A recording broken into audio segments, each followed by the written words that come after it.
and you're allowing it to affect your personal life. I encourage you again, the contest has been launched officially, and the contest is running from now till Rosh Chodesh Adar, February 16th. It's a Friday, Rosh Chodesh Adar, 11:59 a.m. And we will announce the winners shortly after that, approximately around Yud Aleph Nisan. So we've got a few questions that came in about the contest. And if you have any comments or questions you'd like to ask, the guidelines are pretty comprehensive, but you could always send an email. You'll see it all on that landing page. Again, meaningfullife.com/contest. So someone writes, why is there a chance of winning the essay when there have been thousands of essays submitted and my topic has probably been already exhausted? The answer is very straightforward. There are a number of people that sometimes write on a similar topic. Trag gut wird sein gut is a very popular topic. And yet, there's different ways to write it, because it's just like when you play music. You can play it in a more beautiful way, someone can play it in a less beautiful way. So firstly, so even if there's a topic you may have covered that you feel others may cover, that doesn't take away, it's not being judged in a way that since it's covered already, we don't read the essay. The judges will read every essay, and they will merit on the merits of that essay, mark it by the point system, and seeing whether it fulfills the guidelines, which is why I encourage everyone, read those guidelines.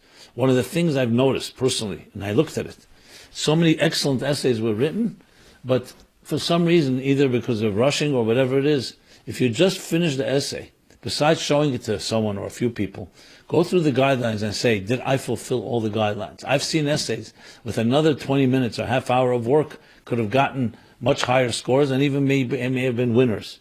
And the only thing was missing, they didn't follow the guidelines. We must have guidelines, because when you have many on a competition, it's not just the quality of the essay. Everybody's following those guidelines. So if one person follows them, a person doesn't, we have to use that as our yardstick to be able to measure. So it's a simple thing. When you finish it, just make sure. Go through with the checklist, literally. Do I have this piece covered? Do I have this piece covered? Because it is being evaluated by these guidelines. And in the guidelines itself, you can have people follow the guidelines, and then there's the better ones, and there's considered the ones get a higher score than others. So that's a critical component here.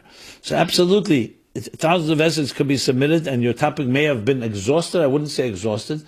You're taking a topic, like I just mentioned, Trag gut wird sein gut is a topic, but there's so many ways to apply it. People deal with it all the time. We have real life situations where this theme and this idea is useful and it affects us. And I could see hundreds, if not thousands of ways applying that principle.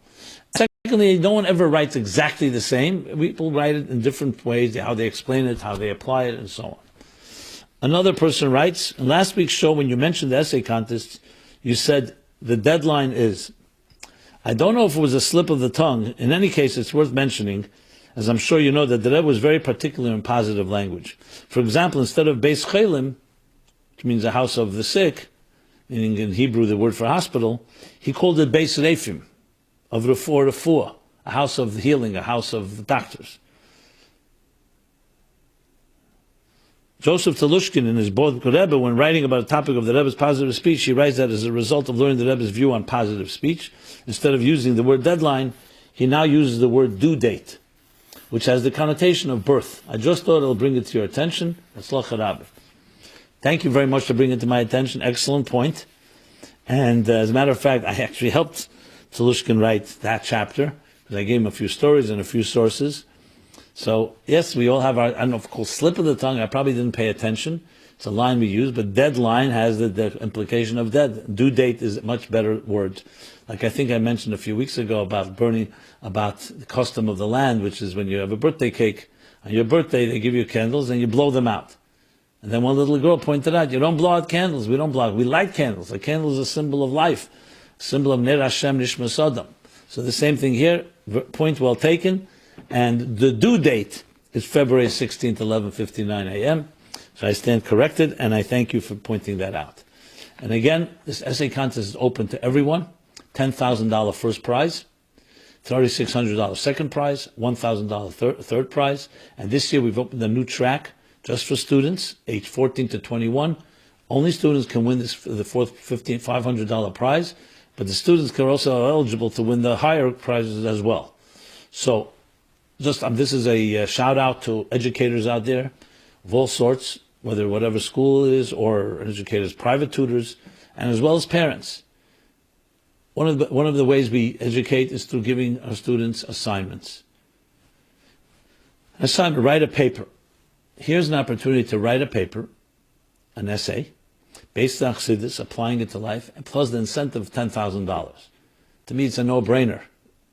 So I encourage anyone that is teaching or anyone responsible for children or for students, and I say to parents as well, it's a shout out to parents as well. What better nachas can you have in these days, coming from Chavdal Tevis, going to Yud Shvat,